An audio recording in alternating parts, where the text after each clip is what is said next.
Good evening, everyone, and welcome. I'm Tyler Matheson. Stocks eked out small gains on this slick and slippery Monday on Wall Street, and the treacherous weather wasn't the only reason shares had trouble getting traction.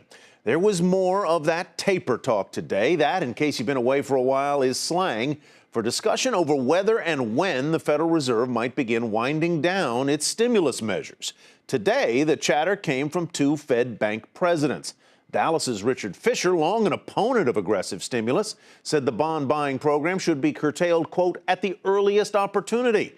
Meanwhile, St. Louis's James Bullard said recent labor market strength boosts the case for tapering perhaps as soon as the Fed's meeting next week. Today's modest stock market gains, coupled with Friday's surge, suggest that the whole idea of tapering doesn't scare investors quite the way it once did. Here are the numbers from today. The Dow up 5 points, the Nasdaq gained 6, and the S&P added 3.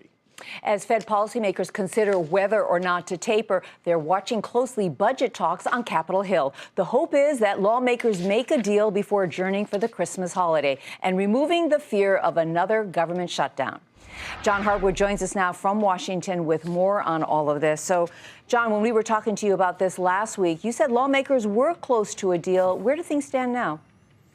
They're still talking. They hope to announce a deal tomorrow. But I got to tell you, Susie, it's kind of like what they say about academic politics. The smaller the stakes, the more intense the fighting. We're not talking about a big deal that hits the hot buttons of taxes and Medicare and Social Security.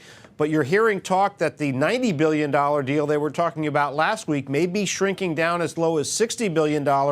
And it's unclear whether or not there's going to be any significant deficit reduction in the deal, or whether it's simply going to be reshuffling money from the sequester cuts, which members of both parties don't like, to cuts they like better. Is the heart of this, John, doing away or somehow blunting the effects of those mandatory budget cuts under the sequester that I gather in different ways, in different programs, both parties would actually like to see happen?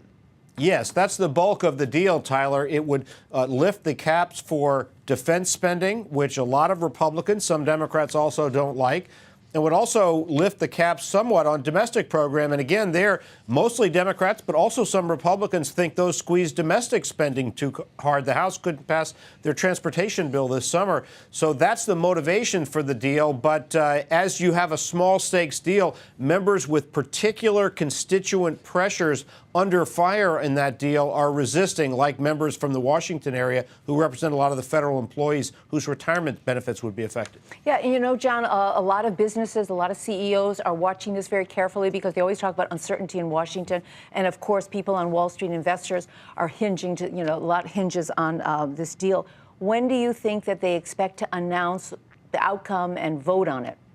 A lot of members have gone to South Africa for the funeral services for Nelson Mandela, as the president of the United States has. So they wouldn't vote on the deal until at least Thursday. They do hope to announce it tomorrow so that they could then move through the legislative machinery toward a Thursday vote. But again, the longer disagreements go on, the more risk you have that it could be delayed slightly. I still would expect in the end they'll get it done this week. All right, John Harwood reporting from Washington for us. John, thank you.